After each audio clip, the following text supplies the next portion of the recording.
अस्सलामुअलैकुम एवरीवन। तो आज हम पढ़ेंगे तारीख़ तिब में मिस्री तिब के ज़राए मालूमात। तो चलिए शुरू करते हैं।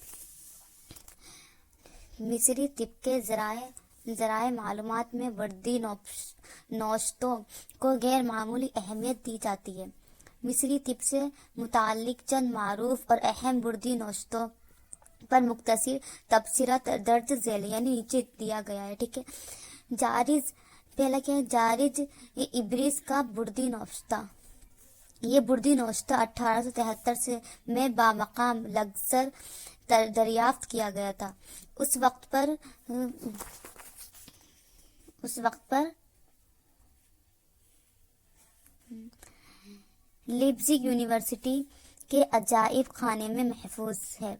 तिब कदीम के ताल्लुक से ये नौश्ता बहुत ज़्यादा अहम और मशहूर है, क्योंकि ये मुकम्मल तौर पर तिबी तहरीरों का मजमुआ है। तमाम तिबी नौश्तों में सबसे ज़्यादा सही है। ये 20 मीटर लंबा है और इसमें 1700 इमराज और उनके इलाज की तफसील है। इसकी तहरीरों से अंदाज़ा होता है कि जिस ज़माने में ये नौश्ता लिखा गया था वो 1553 से 1550 का ज़माना है। इस नौश्ते में जो कुछ भी दर्ज है यानी लिखा हुआ है, इससे साफ जाहिर है कि ये मुरतिब किया गया है। इसमें मुरतिब का वाहिद काम अपने ज़माने में मौजूदा तमाम तिबी मालूमात को यकजा करना यानी इकट्ठा करना है। इस नौश्ते से मिस्री तिब के इब्तिदाई हालात पर भी कुछ रोशनी पड़ी है। ठीक है। इब्तिदाई हालात, इब्तिदा बोले तो शुरुआती, और मालूम होता है कि एक कदीम मिस्री बादशाह ट्यू थॉमस ने जिसका ज़माना 6000 बीसी का है, एक किताब इल्म तिब पर लिखी थी, जिसके मुताबिक मिस्री तिब अपने इब्तिदा में इल्म तस्खीर और जादूगिरी पर ही मुबनी था। लेकिन नौश्ते की बकिया मालूमात से मिस्री तिब की तरक्की का बखूबी इल्म होता है। मालूम होता है कि कदीम मिस्री इल्म तशरी यानी अनाटमी और मुनाफिल आज़ा यानी फिजियोलॉजी से बखूबी वाकिफ था। कौन से? मिस्र। ठीक है। कल्ब दिमाग को अहमियत देते थे। कल्ब अज़ू रईस समझा जाता था और उसकी हरकत नब्ज़ से मालूम की जाती थी। ठीक है। कदीम मिस्री इतिबा ने नज़दीक जिस्म का अहम तरीन अमल तनफ़ुस था। ठीक है। वो इस अमल को गैर मामूली अहमियत देते थे। वो खून की अहमियत जानते थे। उनके नज़दीक लाल रंग जिंदगी की अलामत था। मिस्री अतिबा असबाब मर्ज में मौसमों की यानी कि वो मर्ज की कॉजेज क्या है यानी ठीक है, वो किसको समझते थे? मौसमों की तब्दीली, सियारों की तब्दीली और दीगर हैवानियों कीड़े मकोड़ों को शुमार करते थे, जिन अमराज का सबब आँख से नजर नहीं आता था यानी बाहर से दिखता नहीं था। उनमें काम चलाने के लिए गैर मरई कीड़े मकोड़ों का तस्वुर कर लिया जाता था। मिस्री अतिब्बा ने अमूर तशखीस में काफ़ी तरक्की कर ली थी। उन्हें इमराज कल्ब, मादा और तनासुल की अच्छी पहचान थी।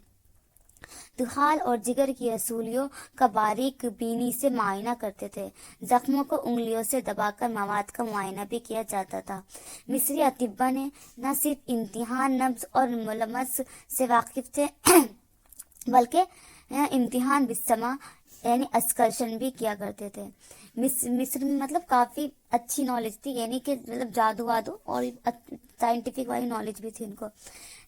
नौश्ते में एक जगह तहरीर है, यहाँ नीचे कान सुनता है। ठीक है। इलाज के तहत रूहानी और तबी दोनों तरह की तदाबीर इख्तियार की जाती थी, यानी कि मेडिकल और रूहानी भी दोनों की तदबीर यानी दोनों के तरीके से देखा जाता था मर्ज को।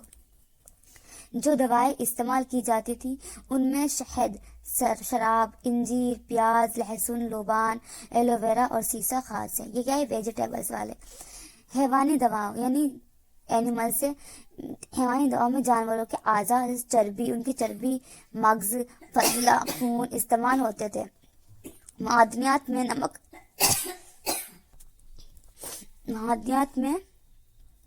नमक, फिटकरी, तांबा वगैरह इस्तेमाल किया जाता था। जुरूह और क़ुरूह पर मरहम का इस्तेमाल किया जाता था और मसहल के तौर पर रोगन, बेद, इंजीर मुस्तमिल था। बाज़ दवाएं मक़ऊद फ़ुरूज में भी रखी जाती थी। ये नौश्ता हिफ़्ज़ान सेहत के ताल्लुक से भी अहम है। ٹھیک ہے. قدیم یعنی صحت کو حفاظت کرنے کے لیے بھی اہم ہے. قدیم مصر میں مردوں کی تدفین کے لیے قوانین رائج تھے. گھروں اور گلیوں کی صفائی کا حکم تھا. مناسب غذاؤں پر زور دیا جاتا تھا. ابال کر پانی پینے کا تصور تھا. جنسی تعلقات میں احتیاط لازم تھی. نو مولود کو دیکھ بھال بھی کی جاتی تھی. یعنی مصر میں کافی اچھی نالج تھی ان کو. جیسے مصری طب، بابلی طب، ان سب میں پوچھا جائے گا تو مصری طب بہت صحیح تھا ان سب کے کمپیریزن میں. تو چلیے اگلی ویڈیو میں ہم پڑھیں گے ایڈون اسمتھ کا بردی نوشتہ.